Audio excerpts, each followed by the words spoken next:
le 20h de ce 13 novembre, vous êtes sur RTI 1. Merci de nous suivre. L'Union européenne, la Suède, le Japon, l'Inde et l'Espagne ont de nouveaux ambassadeurs en Côte d'Ivoire. Ces 5 nouveaux ambassadeurs accrédités ont présenté leur lettre de créance au chef de l'État. Ils entendent œuvrer au renforcement des relations entre leur pays et la Côte d'Ivoire. Le Centre de promotion des investissements en Côte d'Ivoire, CEPICI, a mobilisé 3 000 milliards de francs CFA en volume d'investissement privé sur 5 années. Ces chiffres qui ont été communiqués au cours de l'atelier d'élaboration et de validation du rapport économique et financier des entreprises agréées en 2014. Quel est l'impact des réseaux intelligents dans les infrastructures, notamment les routes, les TIC ou encore l'électricité? EcoPlus ce soir s'intéresse à cette question essentielle pour le développement de nos villes. Et nous verrons comment ces réseaux permettent une gestion efficace de l'information en temps réel. Au Mali, un attentat à la voiture piégée dans la ville de Gao a fait au moins 3 morts et 2 blessés dans la soirée d'hier. L'attaque a visé des contractuels de la mission de maintien de la paix de l'ONU dans le pays où elle a été revendiquée par le groupe de soutien à l'islam et aux musulmans. Bonsoir à tous, merci d'être sur RTI 1. 5 nouveaux ambassadeurs accrédités en Côte d'Ivoire ont présenté leur lettre de créance au chef de l'État. Ces nouveaux ambassadeurs de l'Union européenne, de Suède, du Japon, de l'Inde et du Royaume d'Espagne en Côte d'Ivoire entendent renforcer les relations de coopération entre leurs différents pays et la Côte d'Ivoire. Awa Touré. Monsieur l'ambassadeur désigné du Royaume d'Espagne. Ricardo Lopez Arangar est le nouvel ambassadeur du Royaume d'Espagne en Côte d'Ivoire. Il a présenté ses lettres de créance au président de la République Alassane Ouattara. Pour lui, la Côte d'Ivoire et l'Espagne peuvent avancer à travers le renforcement de la présence des entreprises espagnoles en Côte d'Ivoire. Nous avons constaté que les relations économiques sont bonnes, mais qu'il y a beaucoup de potentiel et nous avons identifié des secteurs concrets dans lesquels nous pouvons travailler davantage. Le nouveau chef de la diplomatie indienne en Côte d'Ivoire, Selas Tangal, s'est dit heureux d'entamer sa nouvelle mission en Côte d'Ivoire avant d'indiquer qu'il entend explorer d'autres axes de développement de la coopération ivoiro-indienne. As well as media, because j'ai l'intention aussi de renforcer nos relations au niveau des médias, car les médias jouent un rôle très important pour la recherche de l'information vraie. Le haut représentant du Japon en Côte d'Ivoire, l'ambassadeur Hideaki Kuramitsu, a réaffirmé la volonté de son pays, le Japon, d'accompagner la Côte d'Ivoire dans son processus de développement économique. J'ai invité Son Excellence, Monsieur le Président, au Japon. Comme vous savez bien, l'an prochain, il y aura le TICAD 7, ensuite la cérémonie d'intronisation de Son Altesse Impériale, le prince héritier du Japon. L'ambassadeur de Suède en Côte d'Ivoire, avec résidence à Stockholm, Maria Leisner, après avoir présenté ses lettres de créance, a assuré le président de la République d'une présence régulière en Côte d'Ivoire. Elle va s'atteler à redynamiser la coopération entre la Suède et la Côte d'Ivoire et développer les échanges dans les secteurs de l'agriculture et du transport urbain durable. On a déjà une très bonne coopération dans le Conseil de sécurité des Nations Unies. Et la Côte d'Ivoire va avoir la présidence au mois de décembre et on va faire tout le possible pour donner notre soutien à votre présidence. L'Union européenne a un nouveau représentant en Côte d'Ivoire, l'ambassadeur Job von Kirchmann, chef de la délégation de l'Union européenne, inscrit son action dans le cadre de la mise en œuvre d'un partenariat qui crée des emplois pour la jeunesse et fait la promotion des investissements durables.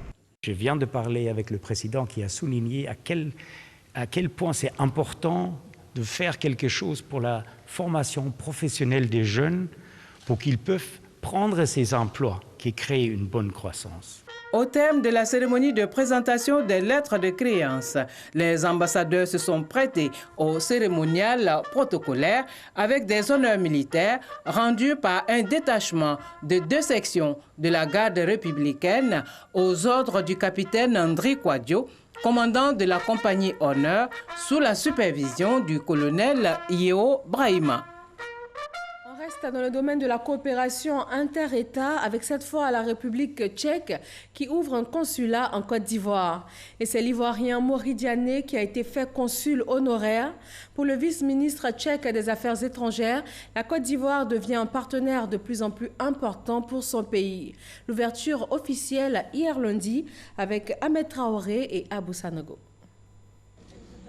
La coupure de ce ruban symbolise l'ouverture à Abidjan du consulat honoraire de la République tchèque en Côte d'Ivoire. Selon Thomas Krail, vice-ministre tchèque des Affaires étrangères, le choix de la Côte d'Ivoire a 2 raisons. Le pays devient un partenaire de plus en plus important pour la République tchèque. Aussi, le nombre des ambassades tchèques en Afrique subsaharienne est limité. Maury Diané, investi consul honoraire, affiche ses ambitions. Selon lui, sa mission principale sera de promouvoir et de développer les relations commerciales entre les 2 pays. Au-delà de nos partenariats classiques et historiques, le paradigme est en train d'évoluer très nettement. Il s'agit à présent de donner un nouvel élan à nos relations, en créant de véritables partenariats gagnants avec des pays dotés d'une expérience similaire à la nôtre. Cette nouvelle tendance est bien évidemment compréhensible. Nous voulons faire des affaires et interagir avec des gens en nous comprenant mutuellement. La République tchèque compte environ 10 500 000 habitants. Elle fait partie de l'Union européenne et est inclue dans l'espace Schengen. En Côte d'Ivoire, c'est environ une centaine de ressortissants tchèques qui sont installés dans le pays. Ils sont essentiellement dans le monde des affaires. La Banque ouest-africaine de développement va célébrer ses 45 années demain mercredi. Il est aujourd'hui question d'apprécier les opérations effectuées depuis sa création en 1973. Le président Alassane Ouattara est attendu à ces festivités à Lomé, la capitale togolaise, Adama Koné. Banque ouest-africaine de développement BOAD. Appartenance les 8 États membres de l'Union économique et monétaire ouest-africaine UEMOA. Secteur d'opération, énergie, transport, finances, infrastructures, industrie. Siège Lomé au Togo. Âge 45 ans ce 14 novembre 2018. Tous les 5 ans pratiquement, une célébration est faite. Vous savez que la banque a été créée en 1973 et tous les 5 ans, systématiquement, on marque le pas pour réfléchir soit à un nouveau départ, soit à un nouveau plan stratégique. Il faut dire que 2019, on arrive à la fin d'un plan stratégique qui avait démarré en 2015, donc c'est une période quinquennale, et c'est aussi l'occasion pour nous de marquer le pas et de voir quelles sont les perspectives d'avenir. La Banque ouest-africaine de développement, donc la BOAD, va effectivement fêter ses 45 ans le 14 novembre. Et dans ce cadre-là, le président de l'institution a souhaité que cette célébration soit marquée sur le signe de la réflexion.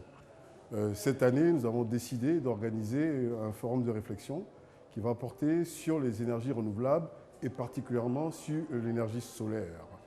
Au siège de l'institution dans la capitale togolaise, tout comme à l'hôtel 2 février, les préparatifs des 45 ans sont visibles. En fin 2017, la BOAD affichait au compteur 1100 projets financés à hauteur de 4 900 milliards de francs CFA. La Côte d'Ivoire en a capté 877 milliards, soit 17,89% pour 153 opérations. Dans certains pays, certaines infrastructures phares ont pu bénéficier des financements de la BOAD.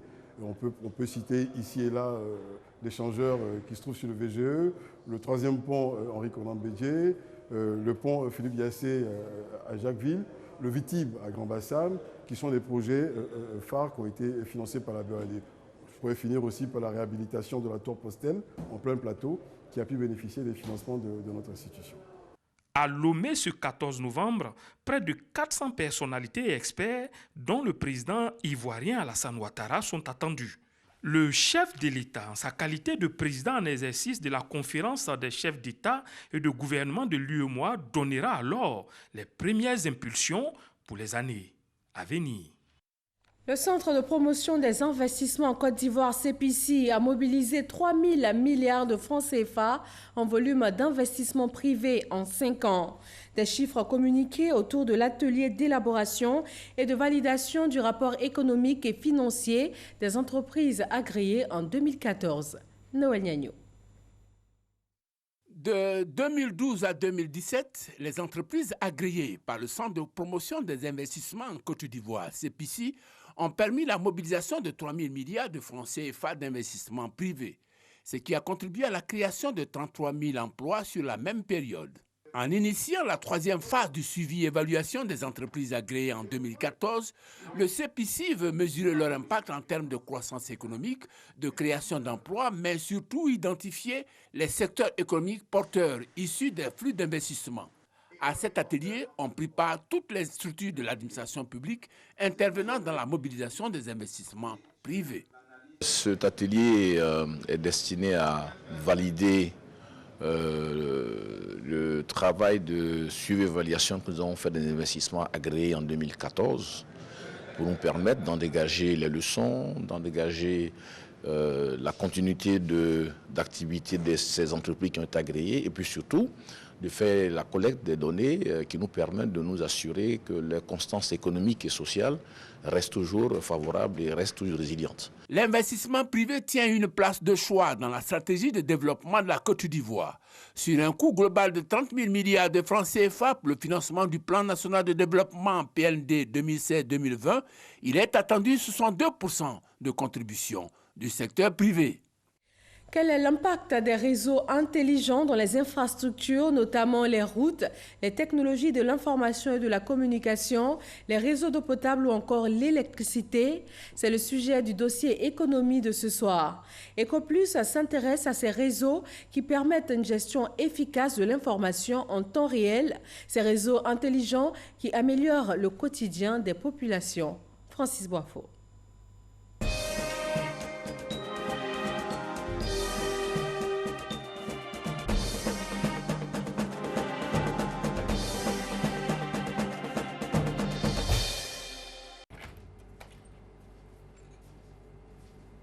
Alexa, turn on TV. Okay. Alexa, I want to listen to Shakira, please.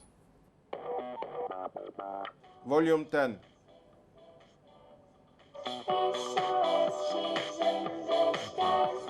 Alexa, stop music. Quand les machines conversent avec l'homme, c'est de l'innovation technologique rendue possible grâce au réseau intelligent. L'entreprise d'Osman El Baba s'est installée sur ce créneau. Ce qu'on est en train de faire, c'est de donner un cerveau à cet espace. Et sur ce cerveau-là, on va connecter des objets, comme un prise électrique pour allumer, éteindre et savoir la consommation derrière, ouverture, fermeture de la porte, capteur de mouvement, contrôle de lumière. Tous ces objets, ils donnent les informations au cerveau. Après, on va donner au cerveau des règles. Si ça se passe, fais ça. Après, on va connecter le cerveau à l'Internet, de façon qu'il nous envoie des notifications sur nos téléphones et tablettes. Tous les experts en télécom s'accordent à dire que les réseaux rendus intelligents par des systèmes informatiques, capteurs, interfaces informatiques et électromécaniques sont des outils d'aide à la décision. Dans le cas de votre communication téléphonique, si je prends le cas de la capacité de traitement, ces informations qui quittent votre portable vont dans un serveur central qui doit traiter les informations très rapidement et très efficacement et vous donner la réponse en temps réel. Sinon, vous estimez que le service est trop lent. Les réseaux intelligents peuvent être utilisés dans les secteurs de l'eau et de l'assainissement. L'exemple de la société de distribution d'eau de Côte d'Ivoire, Sodeci. À partir de cet équipement-là, nos équipes peuvent détecter les fuites d'eau qu'on ne voit pas à l'œil nu. Les informations qui sont détectées sont directement transmises par Internet, n'est-ce pas, à un poste central, à partir desquels vous avez l'analyse est faite et les informations sont donc analysées et débouchent directement sur des opérations de, on peut dire, de réparation des fuites. Ici, derrière moi, vous avez un mini réseau sur lesquels vous avez des compteurs intelligents qui permettent de déterminer de manière automatique les consommations d'eau. Donc le consommateur ou le client peut avoir à la fois sa consommation d'eau, les fuites éventuelles. 30 000 compteurs intelligents sont ici installés bientôt pour porter le nombre à 50 000, annonce le directeur général. Dans le secteur de l'électricité, les réseaux intelligents contribuent à l'amélioration du quotidien des populations. Illustration avec l'éclairage public. Avec l'éclairage public, vous avez l'intérêt d'avoir des convertisseurs d'éclairage. Et dans ces convertisseurs, ils sont intelligents. On leur met différentes fonctionnalités de dimming, de régulation. Donc on peut les programmer à l'avance. On peut aussi les gérer à distance avec une puce GSM ou avec un réseau, des réseaux d'information type LoRa, Sigfox. Et on arrive à moduler l'éclairage en fonction des besoins du client et des besoins de la population parce que vous n'avez pas besoin des mêmes choses à 6 h du soir, 8 h du soir qu'à 3 h du matin. Et donc déjà vous modulez votre éclairage. Mais l'éclairage a un gros avantage en plus, c'est que il peut vous ramener toutes les informations de ce qui se passe dans la ville. La gestion par les nouvelles technologies permet une économie d'énergie. Les réseaux d'éclairage public. Lorsque déjà vous convertissez de l'éclairage traditionnel en éclairage LED, nouvelle technologie électronique, vous faites des économies de 50 à 60% sur l'électricité, immédiatement. Si ensuite le réseau est intelligent et qu'il est connecté, que les luminaires sont connectés, vous allez encore faire des gains d'énergie purs et durs de 15 à 20%.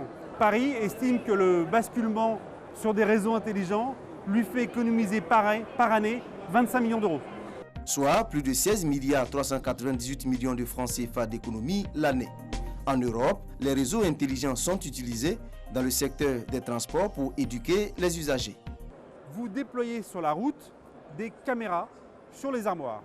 Ces caméras vont être capables de lire les plaques d'immatriculation, de détecter les gens qui font des erreurs ou des bêtises. Et puis grâce à ça, comme les gens savent qu'il y a une police virtuelle toujours en train de les regarder, eh bien, ils vont s'autodiscipliner, puisque après avoir pris 1, 2 ou 3 amendes de manière électronique, les gens vont changer de comportement. Ce système est en expérimentation en Côte d'Ivoire.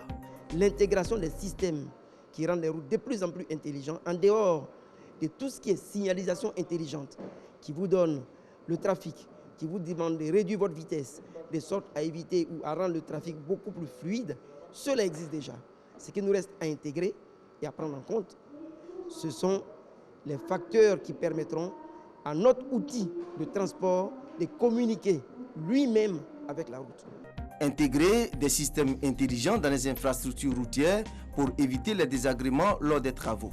C'est le souhait de ce chef d'entreprise. Le terme des réseaux intelligents a tout son sens, parce que ça va permettre de prendre conscience à tous les acteurs de la route qu'il faut en amont identifier tous les réseaux, savoir où ces réseaux y passent afin qu'il y ait moins d'accidents et que nous routiers, on puisse travailler assez proprement et rapidement. Penser l'aménagement du territoire en intégrant les réseaux intelligents dans les routes, les technologies de l'information et de la communication, les secteurs de l'électricité, de l'eau potable et de l'assainissement. Le gouvernement multiplie les initiatives. Le déploiement sur l'ensemble du territoire national d'un réseau haut débit en fibre optique, la modernisation de la cartographie et de l'information géographique, la pose de feux tricolores par-ci par-là, la surveillance des réseaux haute tension par des drones, par la CIE. Seule préoccupation, le coût de l'installation de ces réseaux dits intelligents. Il pourrait être élevé les 3 premières années selon les experts en travaux publics. Les réseaux intelligents qui interviennent dans les infrastructures, dans le domaine de la modernisation de l'état civil aussi, il y a du changement. Un projet pilote est en cours dans la région de la Nawa. Il doit permettre de capter 98 à 100% des naissances et décès avec de nouveaux mécanismes de collecte de données dans les délais. Hervé Blé. Ils sont partie prenante du nouveau processus de déclaration des naissances. Depuis le mois de février, les points de collecte communautaires PCC sont sur le terrain à Yabayo, village de la région de la Nawa, l'une des 3 choisies pour abriter le projet pilote d'identification des naissances et décès dans les délais.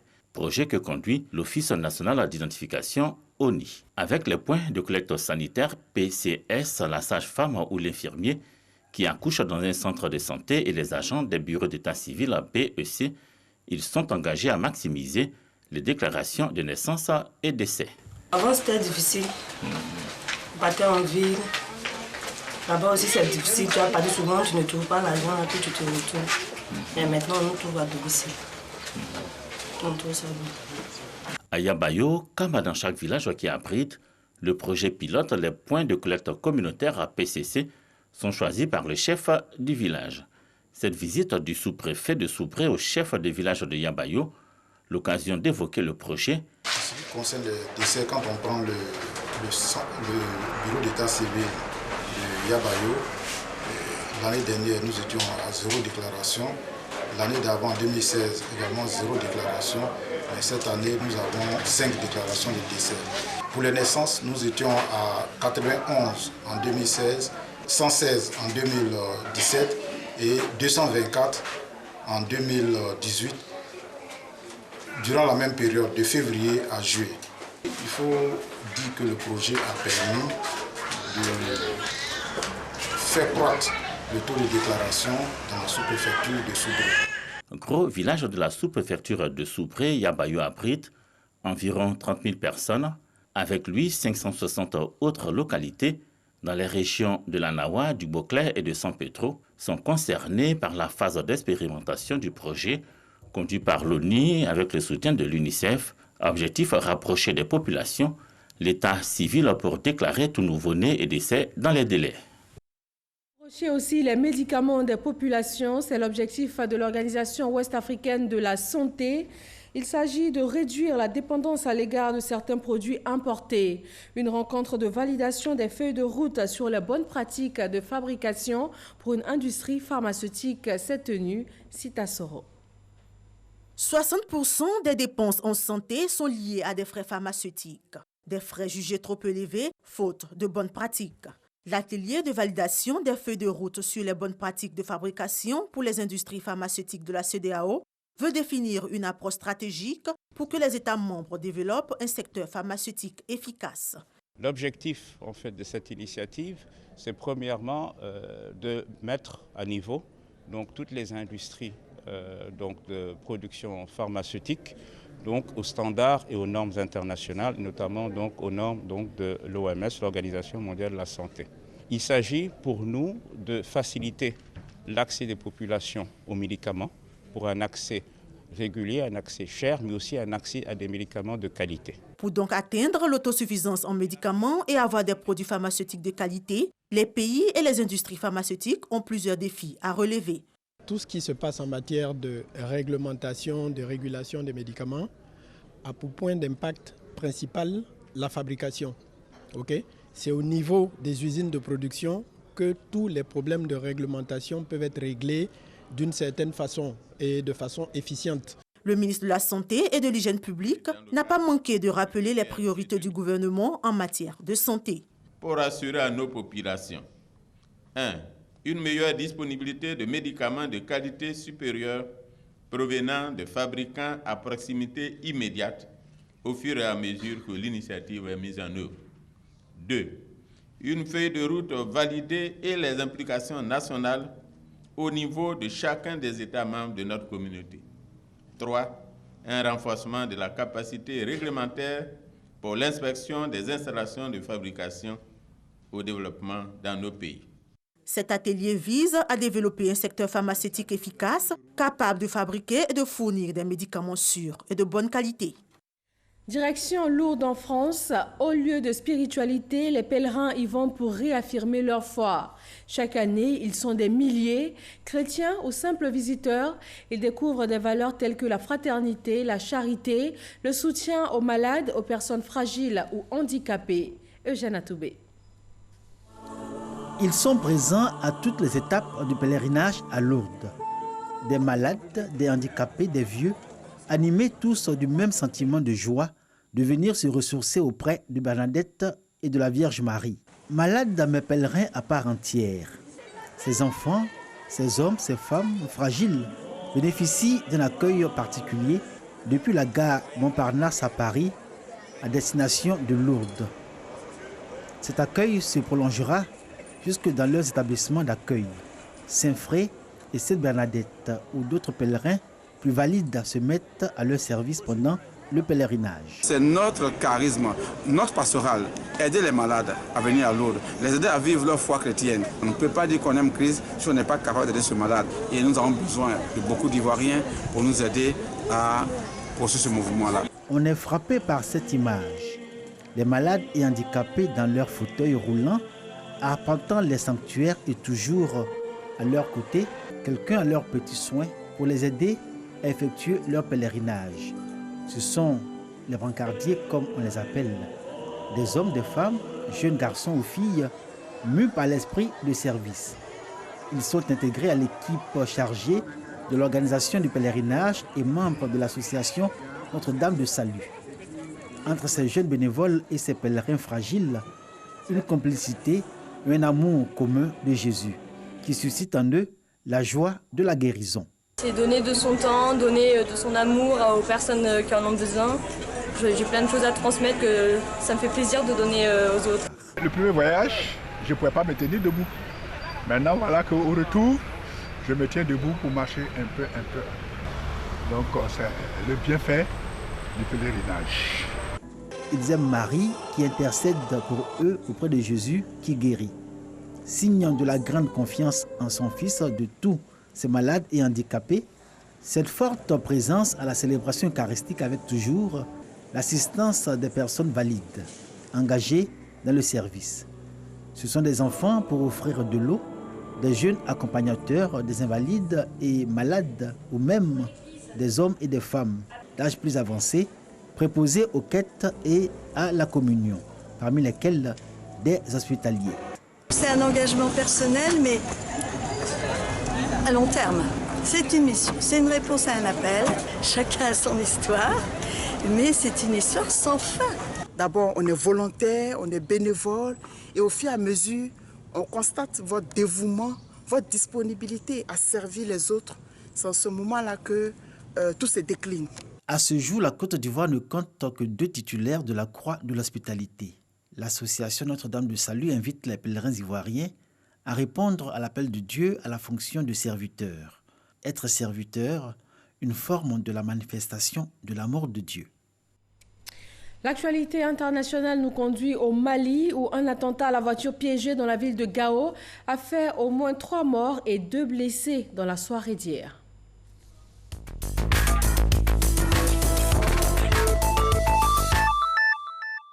Au moins 3 morts et 2 blessés dans un attentat à la voiture piégée dans la ville de Gao au Mali. Un bilan qui pourrait évoluer. L'attaque semblait viser des contractuels de la MINUSMA, la mission de maintien de la paix de l'ONU dans le pays. Une attaque revendiquée par le groupe de soutien à l'islam et aux musulmans, le GESIM. Pour l'heure, la nationalité des victimes ou des blessés n'a pas été confirmée. Les populations locales sont invitées à respecter les consignes de restriction de mouvement. Il aura duré moins de 24 heures. La perspective d'un candidat unique de l'opposition en République démocratique du Congo aura été de courte durée. Dès le lendemain de la signature de l'accord de Genève, scellé par les 7 pour une candidature commune de l'opposition, 2 grandes formations de l'opposition se retirent. Félix Tshisekedi de l'Union pour la démocratie et le progrès social, l'UDPS, et Vital Kamerhe de l'Union Nation pour le Congo. Raison évoquée, respecte le souhait de la base électorale qui refuse de reporter leur voix sur un autre candidat. Martin Fayoulou, étonné de cette marche arrière, entend poursuivre le combat avec le soutien des 4 autres. À 10 jours du début de la campagne présidentielle, avec ses 2 poids lourds en moins, le Front commun de l'opposition fait pâle figure. 11 jeunes garçons ont été tués et 20 grièvement blessés dans l'incendie de 3 dortoirs pour garçons dans l'école secondaire Saint-Bernard de Rakai, au sud de l'Ouganda. Les coupables ont fermé les portes des dortoirs avant de mettre le feu, ce qui a rendu difficile l'évacuation des élèves des dortoirs. Le principal de l'école soupçonne des écoliers récemment expulsés d'être derrière cet acte haineux. La cause de l'incendie reste à établir. La police a arrêté 3 personnes, dont un garde de l'école.